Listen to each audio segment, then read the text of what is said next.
Okay, so in this video, we're going to start talking about the last major concept in this unit, which is the concept of conservation of momentum.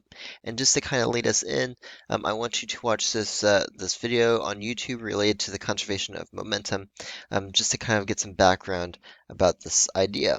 Okay, and so I will put that link in, and then we'll move on in the notes. Okay, so hopefully you watched the video and hopefully you kind of understood what he was talking about in the video. But basically, the main idea from the video is that if you have a situation that only involves what we call internal forces, that means they're forces between objects that are within the system itself. Those forces are equal and opposite because of Newton's third law. And so those forces, when you go to add those forces up, they actually cancel each other out as a whole. Okay, and so what does that mean, like, forces within your system? Well, when I say a system, I just mean like a collection of objects. And so, for example, let's say when you're talking about conservation of momentum, the most common type of conservation of momentum problem is a collision. And so let's just use a collision as an example. So let's say you have a car crash. You got two cars that run into each other and they crash into each other. Now, if your system has those two cars in it, when those two cars crash into each other, let's say you have car A and car B. Okay, car A puts a force on car B. Car B puts an equal and opposite force back on car A. Those are internal forces because they're included within your system. Okay, whereas like in the video, like an external force would be like, if somebody was at the back of one of the cars, like pushing it, putting an external force. As long as you have a situation with only internal forces, okay, which I'm going to tell you right now, like 90% of the time, what that means is you're talking about like some type of collision. But if you have a situation with only internal forces, those forces cancel each other out due to the third law. Okay, that means each part of the system might have a change in momentum because there's a force on each individual part of the system. But when you add up all of those momentum changes, every increase in momentum is balanced out by an equal and opposite decrease in momentum. And so if you look at the system as a whole and you add up the momentum of each object in the situation involving only internal forces, the overall momentum of the system doesn't change. Okay, the overall momentum, what we could call the total momentum of the system, remains constant. Okay, and so this is what we call the principle of conservation of momentum. And it's up there with conservation of energy as one of the big fundamental laws of the universe, conservation of momentum. Okay, so pause there, make sure you add that to your notes. Okay, and so I put the statement of conservation of momentum in bold here. If you want to add that to your notes again, this is just what it says. In the absence of any external forces acting on a system, the total momentum of that system is conserved. Now, I will say, by the way, you should always be aware of like what are the conditions of this thing I'm using, right? So momentum is only conserved in situations with no external forces. Okay, and the easiest way to spot that is some type of collision. Anytime you're dealing with a problem involving some type of collision or things running into each other, that is a situation where conservation of momentum applies because all of those forces are going to be internal to the system. Now, it says here the total momentum of the system is conserved. So let me be very careful about defining what that means. What does that mean, total momentum? Okay, so let's say you had a system of n objects. Okay, n is some integer. Okay, so in my car crash example, n would be like 2 because there's two car crashes or two cars running into each other. But you could have like a whole galaxy of stars colliding with another galaxy of stars. You could have like a million stars colliding with a million other stars, and then, n would be a million. Okay, there's no limit to how many objects can be in your system. Or let's say you have like a bomb and the bomb explodes into like 1,000 pieces, then n would be 1,000. Okay, n can be any integer of objects. Okay, but let's say you have some system of, n objects. Okay, the way we would define the total momentum would be like this. Okay, so P is a symbol for momentum. That should be a lowercase p, by the way, because uppercase P is power. I think that's a typo. Okay, but the total momentum would be the momentum of object 1. Okay, so P1 plus the momentum of object 2 plus the momentum of object 3, and you would basically just, keep adding them up until you get to n. All right, that's how we define total momentum. Remember, momentum is mass times velocity, and so, if you had the mass of each object and the velocity of each object, then you would do, m1 v1 plus m2 v2 plus m3 v3, and so on and so forth. Okay, now that's a lot to write, and so normally the way we would write that is we would use the Greek letter sigma, which is usually used in math, to represent a sum. Okay, and so sigma looks something kind of like this. Right? And so we would just say that the total momentum is the sum of all the momenta, where n is the number of objects in your system. Okay, that's just like the shorthand notation for that. Right? Hopefully most of you have seen that sigma symbol in your math class when you talk about like a sum. Right. I also want to remind you that it's not as easy as, just adding up numbers because momentum is a vector. And so when I say P1 plus P2 plus P3 plus P4, we're not adding numbers, we're adding vectors.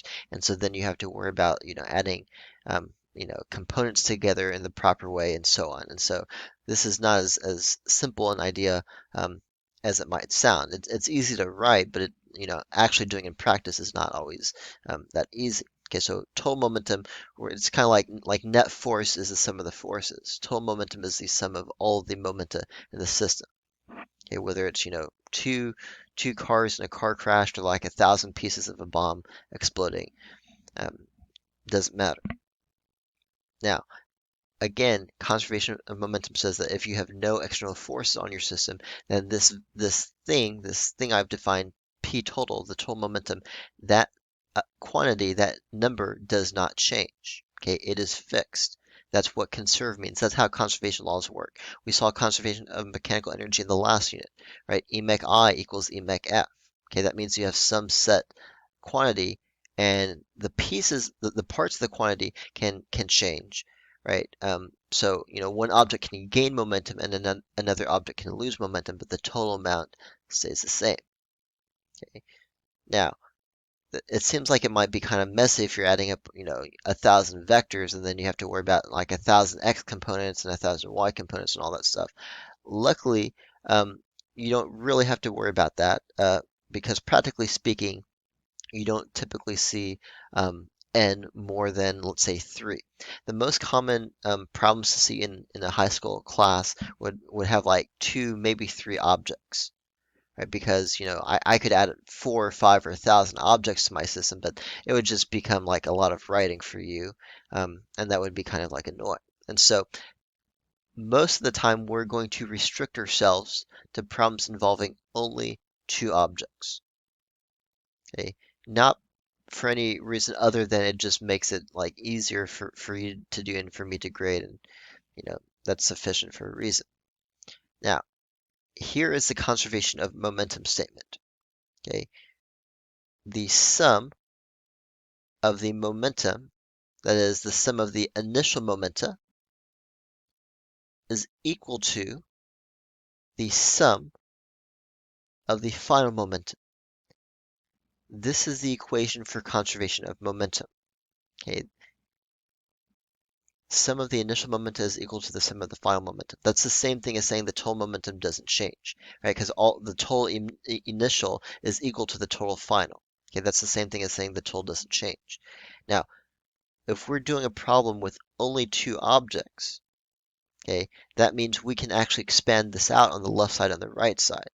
Okay, so if I only have 2 objects, the sum of Pi would be mass 1 times velocity 1 initial plus mass 2 times velocity 2 initial. And if I had a 3 object system, then I would do plus m3 times v3I and so forth. Okay, on the right side, the sum of the final momentum, if I only have 2 objects, would be m1 v1f plus m2 v2f, because momentum is mass times velocity. And if I had 1,000 objects, I would have 1,000 things on both sides of the equation. Now, this is one way to write this equation. Some textbooks use a different notation, and so that's what you see right here. Some textbooks, instead of using I and F for initial and final, the way they write it is that they write it if it's just like V1 and it has nothing else, then that's the initial value. And if it has this prime symbol, this little apostrophe looking thing, okay, you say that as like V1 prime or V2 prime. The prime represents after um, the collision, or that's like a final velocity. I don't really care how you write it because the only thing I would give you on a test is this. And so how you expand it out doesn't matter to me. You can do either way. This maybe like is more intuitive writing it with the I's and F's, but do whatever you want. Okay. This thing is all you'll be given on the test, though, as far as like giving you equations. Okay, so you have to understand how to expand it out on your own, like I've done here. All right, so pause there. Make sure you add that to your notes. Okay, so let's take a look at a simple example with conservation of momentum. So example 1, we have a 3 kilogram ball rolling at 1 meter per second towards a stationary 2 kilogram ball, and the two balls collide. As soon as you see anything having to do with a collision, your first thought should immediately be, hey, conservation of momentum applies. Okay, it's the easiest way to spot from a mile away a conservation of momentum problem. Right? Because if you're doing like a problem on the IB exam, you have to be able to look at the problem and figure out like, should I use conservation of mechanical energy? Is this like free fall? Is this projectile motion? Is this, conservation of momentum, impulse momentum theorem? Like, how do I solve this problem? Anything involving a collision is going to be conservation of momentum problem, 99% of the time for sure. Okay, so as soon as you see collide or collision, you should immediately be thinking, oh, conservation of momentum, easy. Okay, so I'm going to label my givens in this problem. I'm going to label this mass 1, just because that's the first mass I saw. And so we have a 3 kilogram ball rolling along. This is obviously a velocity, and I'm going to label that V1. That is for the velocity of object 1.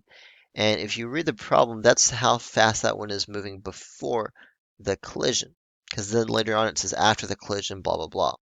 So I'm going to label this V1I.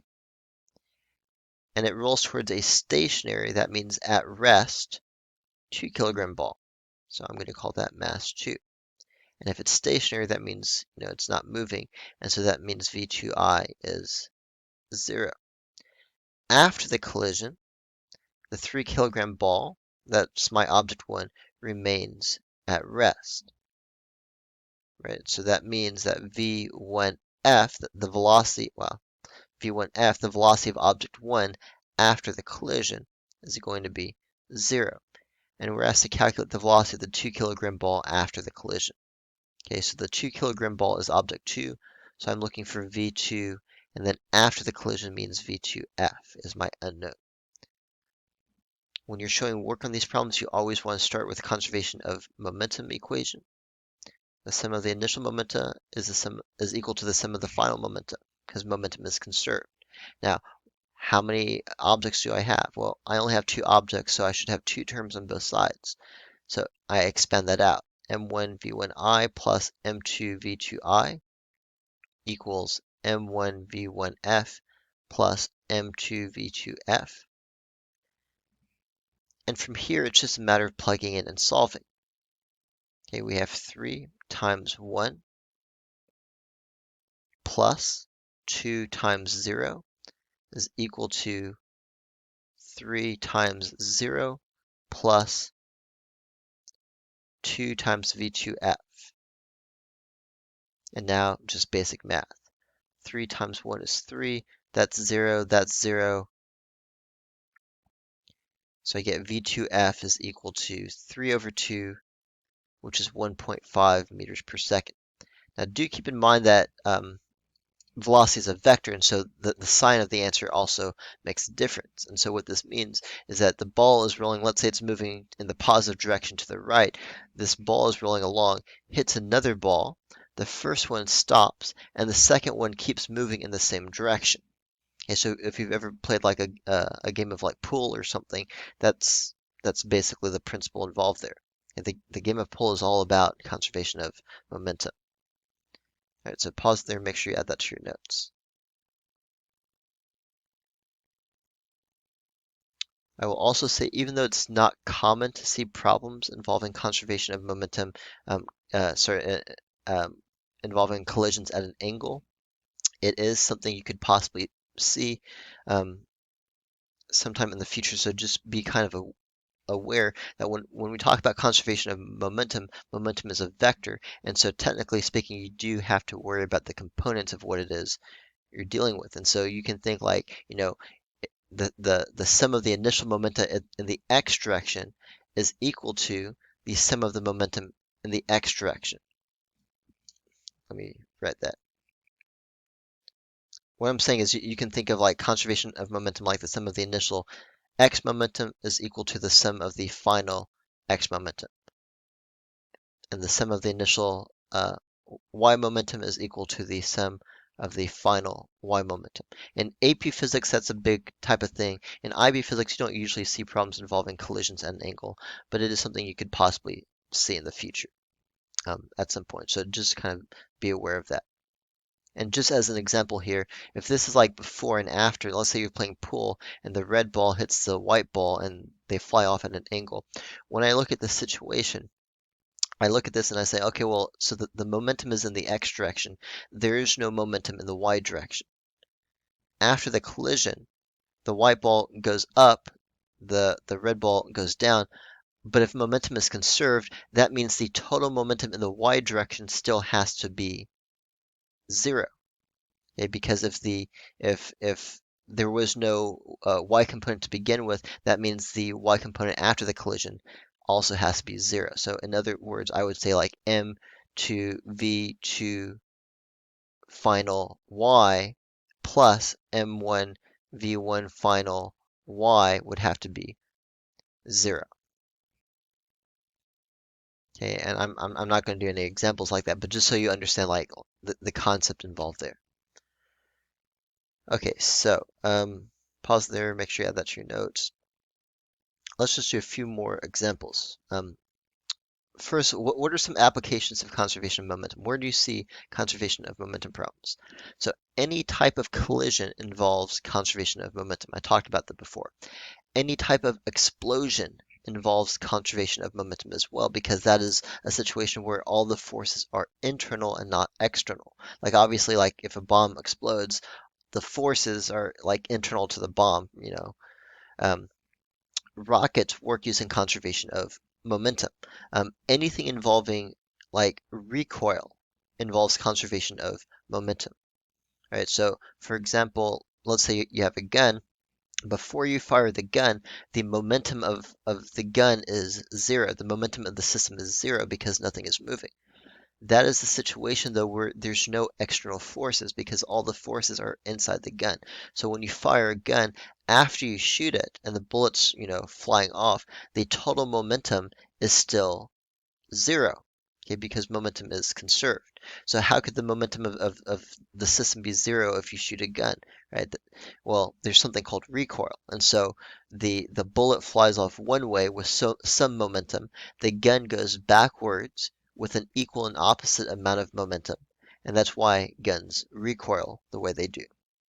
Okay?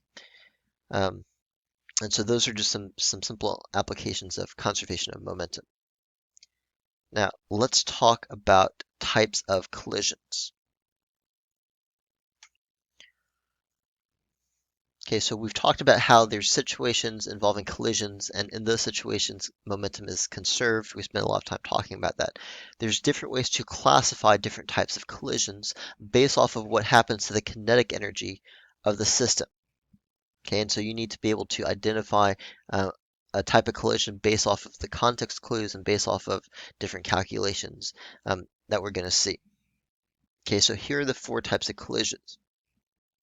You have elastic, inelastic, perfectly inelastic, and what I call superelastic. That's not like a technical term, but I always like the term superelastic. Some textbooks call this explosion. Okay, there's no such thing as perfectly elastic. Well, I mean, I guess you could say perfectly elastic, but elastic by itself is fine. Okay, so it's elastic, inelastic, perfectly inelastic, and superelastic. Okay, so let's talk about how each of these are defined. In all four types of collisions, momentum is conserved, okay, because it's always conserved in collisions. Okay, so the way we define the difference between them has to do with what happens with the kinetic energy. Okay, so go ahead, pause it here and add this to your notes. Okay, so a elastic collision by definition is a collision in which the kinetic energy of a system is conserved. Okay, so not only is momentum conserved, but kinetic energy is also conserved. Now, in real life, it's hard to find a perfectly elastic collision because typically you lose some energy due to like heat and stuff like that. One of the few examples I can think of like an elastic collision would be like the gas particles, like if you have a container of gas, the gas particles like collide off of each other. And in an ideal gas, we assume that those collisions are elastic, um, meaning that the kinetic energy is conserved.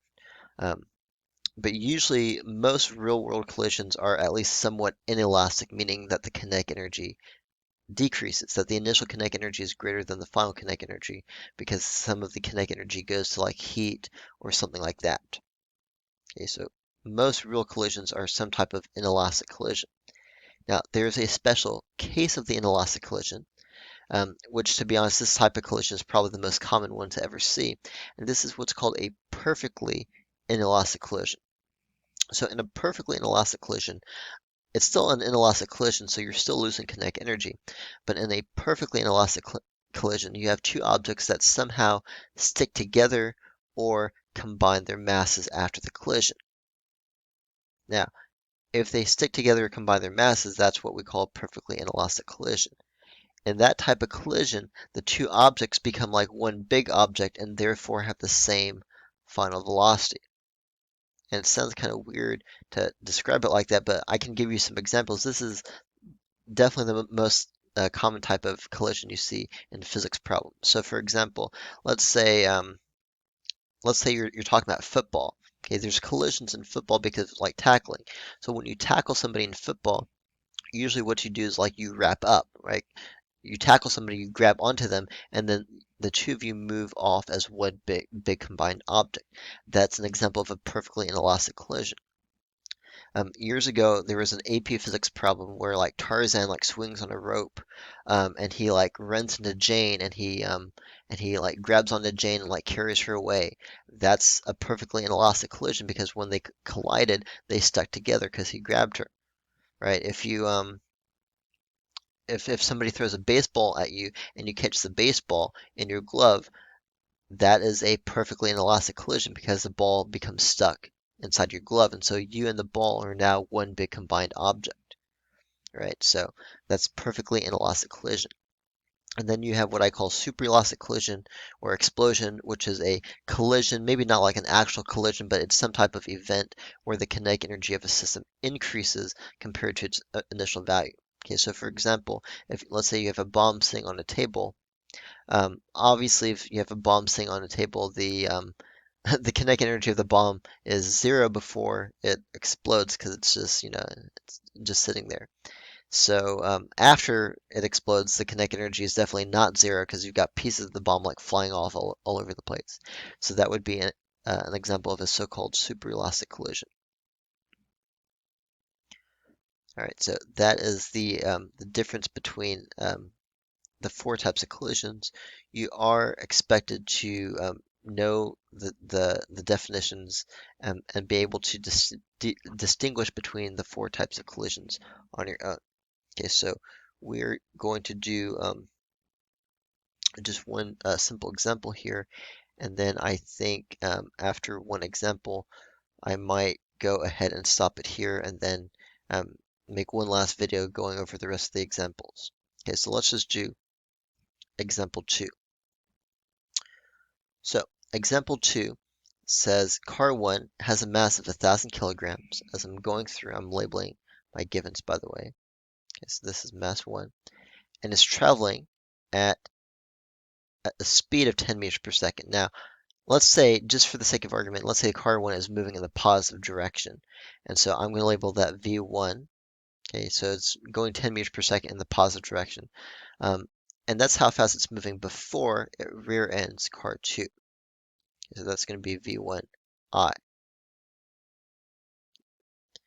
Car 2 has a mass of 1,200 kilograms. That's going to be my mass 2, and was initially at rest.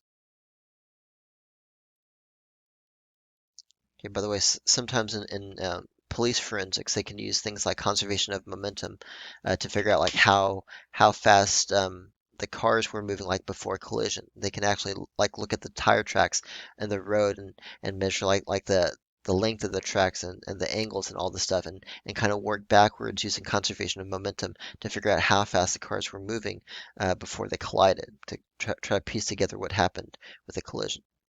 But anyway, so V2I is 0. After the collision, car 1 remained at rest.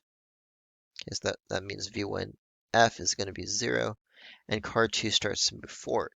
Now, first question says, what is the velocity of car 2 after the collision? So, basic conservation of momentum problem, nothing too crazy. We've already seen problems like this before. Wow, except I forgot how to write. That should be a plus sign. And I don't know what I'm doing. M1V1F plus M2V2F. Now it's just a matter of plugging in. I have 1,000 times 10 plus 1,200 times 0 is equal to 1,000 times 0 plus 1,200 times V2F. Relatively simple calculation to solve, nothing too crazy. I get 10,000 is equal to 1,200 V2F. And so I go to my calculator and I do, 10,000 divided by 1,200, and I get 8.33. So let's say 8.3 meters per second. That part is pretty easy. Now the second question says, what type of collision is this? And usually on questions, you'll be asked to justify your answer. Well, there's no way to know just by like at a glance, is this inelastic or elastic? Now I know it's not perfectly inelastic because it doesn't say anything about the cars sticking together. And I know it's probably not like a super elastic collision or an explosion because there's nothing to imply that's the case. So how can I tell if it's inelastic or elastic? Well, I have to go back to the definitions. Definitions are important. So the definitions all rely on what about the kinetic energy? So let's find the initial kinetic energy. So EKI for the system would be 1/2 mv1I squared plus 1/2 m2v2I squared. Car 2 is initially at rest, and so really this would just be like, 1/2 times 1,000 times 10 squared, which would be 50,000 joules. And then EKF would be 1/2 M1V1 final squared, which is 0 by the way, plus 1/2 M2V2 final squared. And so that would be, let's say, 0.5 times 1,200 times 8.3 squared. And I get 41,334 joules. Now, looking at these two kinetic energies, is this elastic or inelastic? Okay, well, the initial kinetic energy was greater than the final kinetic energy, meaning kinetic energy was lost, and so this is an inelastic collision. Okay, and if you were asked this type of question, like on a quiz or test, you would have to justify, like, you would have to do this calculation I just did and say, it's this type of collision because the kinetic energy decreased. Now, what happened to the, 8,000 something joules we had? Well, that energy probably went to heat. It probably went to like bending the metal, like deformation, deforming the car. Probably went to sound and stuff like that. That's why probably after a car accident, if you touch the places where the cars struck each other, it's probably really hot. Okay, so don't do that, by the way. So I would say this is an inelastic collision because the final kinetic energy was less than the initial kinetic energy. Okay, so this is again a simple example, two object conservation of momentum problem, and then justifying what type of collision we have based off of the definitions of the types of collisions. All right, so in the next video, we're going to do just some more examples with different types of collisions. At this point, you should have enough in your notes to start working on worksheet number one.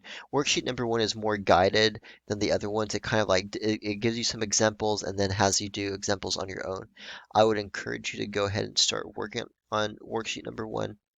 Um, because again, we're not going to learn anything new in the last video. We're just going to go through some more examples. But you should have everything you need in your notes at this point to be done with this unit technically, aside from those extra examples that we'll do. So, as always, please let me know if you have any questions, and I'll see you guys in the next video.